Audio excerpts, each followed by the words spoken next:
فتح مکہ کے بعد مشرکین عرب کی شوکت کا قریب خاتمہ ہو گیا اور لوگ جوک در جوک اسلام میں داخل ہونے لگے۔ یہ دیکھ کر حوازن اور ثقیف کے دونوں قبائل کے سرداروں کا اجتماع ہوا اور انہوں نے آپس میں مشورہ کیا کہ محمد اپنی قوم قریش کو مغلوب کر کے مطمئن ہو گئے ہیں، لہٰذا اب ہماری باری ہے، تو کیوں نہ ہم پیش قدمی کر کے حملہ آور ہو کر ان مسلمانوں کا قلعہ کما کر کے رکھ دیں۔ چنانچہ حوازن اور ثقیف کے دونوں قبائل نے مالک بن عوف نضرہ کو اپنا بادشاہ بنا کر مسلمانوں سے جنگ کی تیاری شروع کر دی۔ یہ خبر پا کر 10 شوال 8 ہجری بمطابق فروری 630 عیسوی کو 10,000 مہاجرین اور انصار اور 2,000 مکہ کے نو مسلم اور 80 وہ مشرکین جو اسلام قبول کرنے کے باوجود اپنی خواہش سے مسلمانوں کے رفیق بن گئے۔ کل تقریباً 12,000 آدمیوں کا لشکر ساتھ لے کر نبی اکرم صلی اللہ علیہ وآلہ وسلم مقام حنین پہنچ گئے۔ جب دشمن کے مقابلے میں صف آرائی کا وقت آیا تو آپ نے مہاجرین کا پرچم حضرت علی رضی اللہ تعالیٰ عنہ کو دیا اور انصار میں بنی خزرج کا علمدار حضرت حباب بن منظر رضی اللہ تعالیٰ عنہ کو بنایا اور اوس کا جھنڈا حضرت اسید بن حضیر رضی اللہ تعالیٰ عنہ کو عنایت فرمایا اور خود نبی کریم صلی اللہ علیہ وآلہ وسلم بنفس نفیس بدن پر ہتھیار سجا کر، ڈبل زرہ پہن کر اور سر انور پر آہنی ٹوپی رکھ کر اپنے خچر پر سوار ہوئے اور اسلامی فوج کی کمان سنبھال لی۔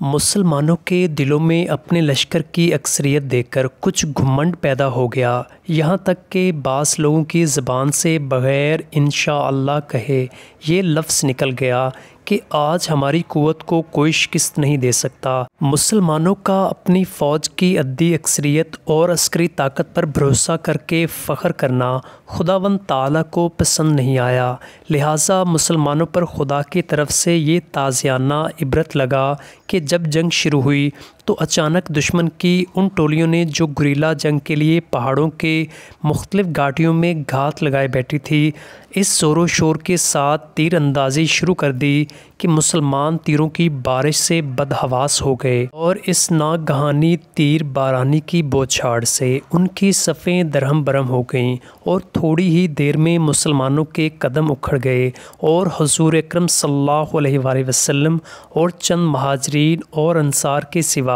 تمام لشکر میدان جنگ سے فرار ہو گیا۔ اس خطرناک صورتحال اور نازک گھڑی میں نبی پاک صلی اللہ علیہ وآلہ وسلم اپنے خچر پر سوار برابر آگے بڑھتے چلے جا رہے تھے اور رجز کا یہ شعر بلند آواز سے پڑھ رہے تھے، یعنی میں نبی ہوں، یہ کوئی جھوٹی بات نہیں، میں عبد المطلب کا فرزند ہوں۔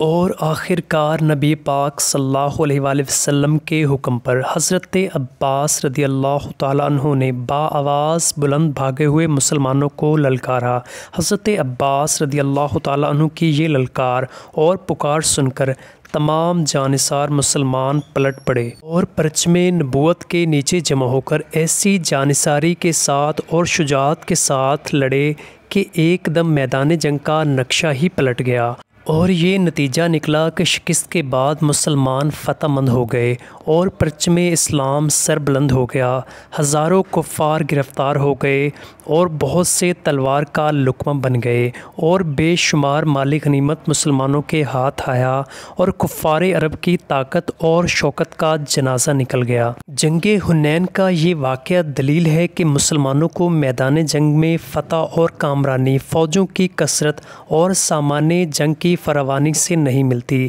بلکہ فتح اور نصرت کا دار و مدار در حقیقت پروردگار کے فضل عظیم پر ہے۔ لہٰذا مسلمانوں کو لازم ہے کہ کبھی بھی اپنے لشکر کی کثرت پر اعتماد نہ رکھیں، بلکہ ہمیشہ خداوند قدوس کے فضل و کرم پر بھروسہ رکھیں۔